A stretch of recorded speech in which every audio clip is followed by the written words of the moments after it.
Lu tahu nggak bro, ada satu pola yang udah lama jadi rahasia umum di kalangan orang Cina. Mereka tuh nggak pernah ngandelin keberuntungan buat keluar dari kemiskinan. Bukan karena mereka lebih pinter atau lebih kaya dari awal, tapi karena mereka punya metode yang disiplin, nyolok, dan kadang kelihatan keras buat sebagian orang.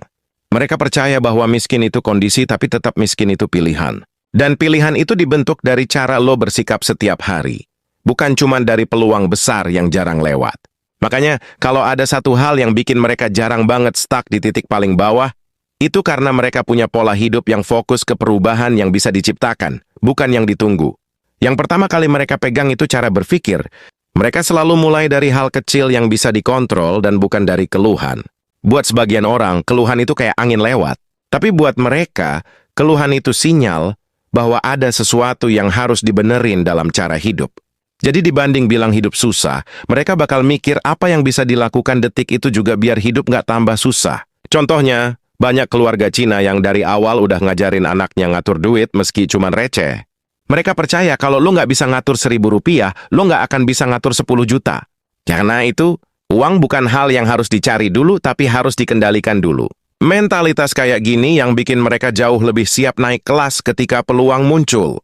Terus soal kerja keras, ini bukan sekadar kerja siang malam tanpa arah. Bukan begitu bro. Kerja keras mereka itu kerja yang punya lintasan. Mereka tahu kapan harus fokus, kapan harus nambah skill, kapan harus buang kebiasaan. Banyak orang Cina di negara manapun bisa mulai dari nol, tapi yang bikin mereka naik itu bukan jam kerjanya doang, melainkan cara mereka membaca peluang sambil jalan. Misalnya, banyak yang buka toko kecil sambil diam-diam observasi apa yang sering ditanya pembeli. Dari situ mereka bisa ganti strategi tanpa banyak drama. Mereka nyatet pola, nyatet perubahan, terus nerapin. Orang lain masih kesel karena dagangan gak laku, mereka udah ganti 2 strategi dalam waktu seminggu. Tapi ada hal yang jauh lebih penting dari kerja keras. Keberanian menerima proses panjang. Lo lihat deh, banyak keluarga Cina yang rela hidup hemat bertahun-tahun cuma demi bisa buka satu usaha kecil. Mereka nggak buru-buru pengen kelihatan kaya.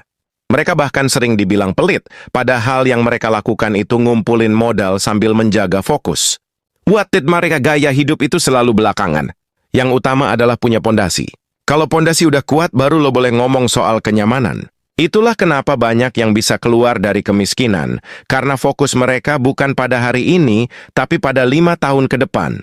Lalu ada satu metode penting yang jarang banget dibahas. Mereka selalu bangun ekosistem, bukan sekadar usaha. Maksudnya gimana? Mereka nggak jalan sendirian. Setiap usaha itu disangkutin ke relasi, dibagi ke keluarga, disupport sama komunitas. Ada yang bantu modal sedikit, ada yang bantu ide, ada yang